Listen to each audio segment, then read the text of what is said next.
I heard this biker brotherhood myth a bunch of times. All bikers will help out one another. I'm just going to put anyone under any illusion straight right here, right now.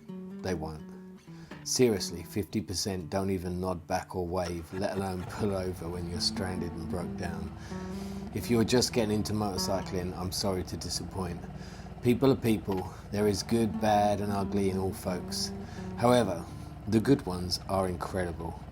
And bikers are often real sociable beasts. You are sure to find true friendship among the biker community. I have met some of the best humans out there through rolling around mindlessly on two wheels.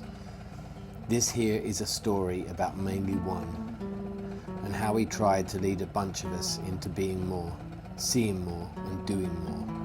He failed, but through no fault of his own. From 2006 to 2010, I was unable to work due to a back injury and undergoing a huge operation. I spent a whole bloody year in bed at one point, 14 tablets a day, hitting the bottle. I was not in a good place. So I had 4 years with no money coming in. To say it was tough is an understatement. Somehow we got through. Lisa was working part-time and I managed to play a few gigs here and there, sitting down to earn some food money. In 2010, I finally got back to my job and I managed to save up enough cash to buy another motorcycle. It was a 1989 Softail Springer that got stripped down into a skinny chopper. I called her Jolene. 23-inch front wheel, 19 back, mid-controls, kickstart, 17-inch narrow suicide bars, lowered front and back, mean as hell. And that trusty 1340 Evo lump gave her reliability, so that I could travel far and wide. She was my baby, my darling, my sweetheart. Back then, she was one of a kind around my area. There was not really anything else like her at the time. So I got Jolene. However, I had nowhere to keep the new motorcycle. So she sat in the street, a big lock and a big black cover. Not ideal, but I couldn't afford to rent a garage. And also where I live, garages are rarer than rocking horse shit. Garages just don't come up to rent. Floating around town on my bike, I'd often see this guy, this weirdo. He had a really fancy Softail Heritage, more chrome than I'd seen on anything.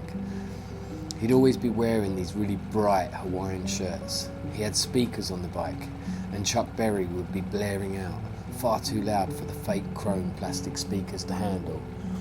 This weirdo would be bouncing there, sitting, waiting for the lights to change, singing at the top of his voice. He was not what you'd call subtle. He'd catch me looking at him from the opposite lights and give a huge wave. Not a biker's wave, more a wave like you'd send to a ship if you were stuck on a desert island. After a few weeks of these kind of distant interactions, I was at home one Sunday and my doorbell rang. I answered the door and I was hit by this god-awful Hawaiian shirt, and before I even said a word, the big man just handed me a key. I went to ask him what it was for, but he was already running back to his motorcycle. He called out with a grin, "Follow me."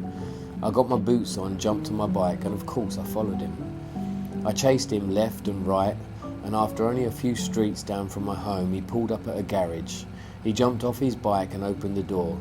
The garage was empty except for a few old tacky Harley signs, like Harley parking only, etc. Some nice tools. He put his bike in there on one side, got off and looked at the space on the other side. "This is where you'll park your bike, mate. There's loads of room. I can't stand seeing it out at night. It's giving me anxiety. I can't sleep. This garage is now yours and anything in it you can use. I don't want any money. I'm not arguing about it either. Now what do you say?" Well, he handed me a beer from an 8-pack on the shelf, and that's how I met Robert Leonardi. The kindest, most beautiful, generous friend anyone could hope to meet.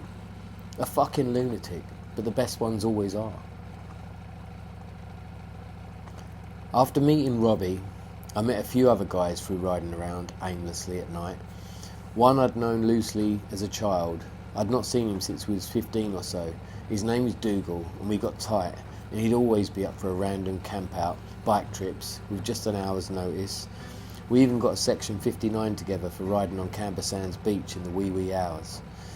I met Ron the welder, absolutely top bloke. He got a bunch of lovely old Harleys, shovels and a panhead.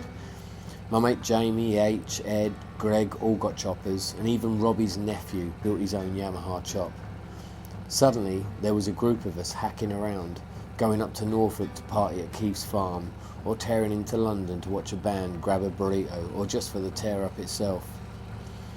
But Robbie kept urging us to do something else, something bigger.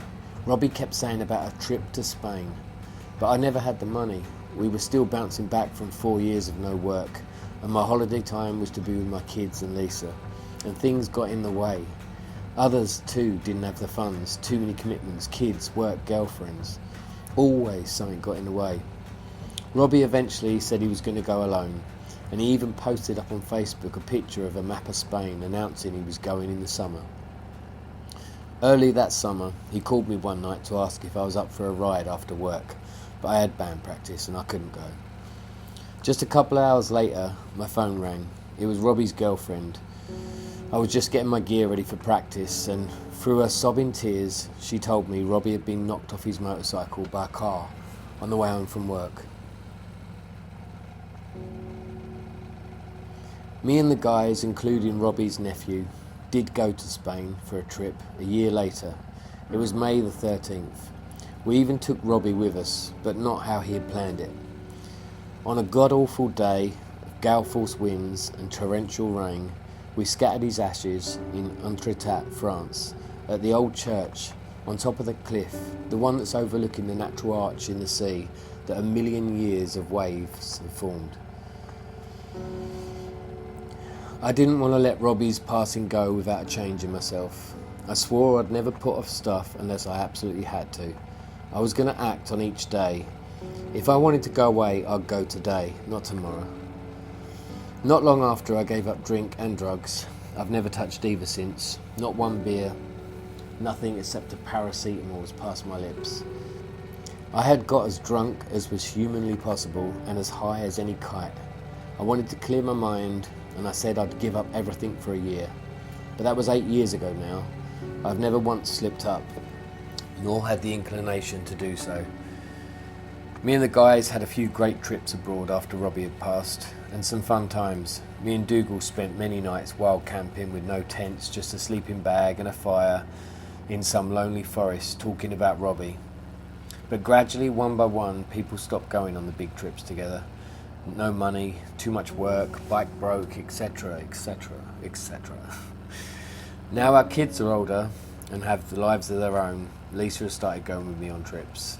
My old bike Jolene got written off in 2022. I got lucky and I bounced. We opted for a radical change as Jolene was irreplaceable. We bought a 2022 Road King Special, and already we've had some incredible adventures and journeys. We plan to continue doing so as long as we can, God willing. Yeah, so on May the 13th, 2015, a beautiful legend called Robert Leonardi died on a motorcycle on the A127, just heading his way home from work. If some folks had lost a friend like that, they may not have got back on a motorcycle again. For after all, motorcycles are dangerous. Hell yeah, I'll give you that. But I've watched two good friends drink themselves to death. I've seen a few friends die of drugs before they were even 21. I lost friends to cancer, car crash. One beautiful friend of mine called Glenn Fluke, from my skateboarding days, died in a landslide in California caused from the El Nino storm. He wasn't even 30, but he saved 3 people that night before he died, and he was a hero. I read about it on the front page of a newspaper in a cafe one morning, and it broke my heart. A couple of friends, male and female, died of depression, taking their own lives. One girl I knew slipped, fell, got brain damage, and it led to her death. She was only in her 30s. And true, Robert Leonardi died on a motorcycle. Well, watch out, man. This world is always out to kill you. Me and my best man Stan had a gun pulled on us one night, and we thought, this is fucking it. We're gonna die out here in the middle of nowhere in Portugal, walking home from a club. We talked our way out of that situation, but I really thought that night, that was it. I've broken my legs, my arms, my ribs, my back. I've knocked myself out doing stupid shit skateboarding. I guess I could have just as easily fallen bad on a vert ramp and broke my neck. I'm Generation X, for fuck's sake. We are irresponsible. We did not wear helmets on our bikes or skateboards. We made jumps. We hurled ourselves over young, stupid kids that lay on the pavement just to become the street heroes. We smoked weed, got drunk on white lightning at 11 years old. At 12, we regularly hitchhiked out of town. We bunked school, slept in abandoned houses, slept on parked trains. Generation X, our parents were teenagers when they got married. They were kids playing house.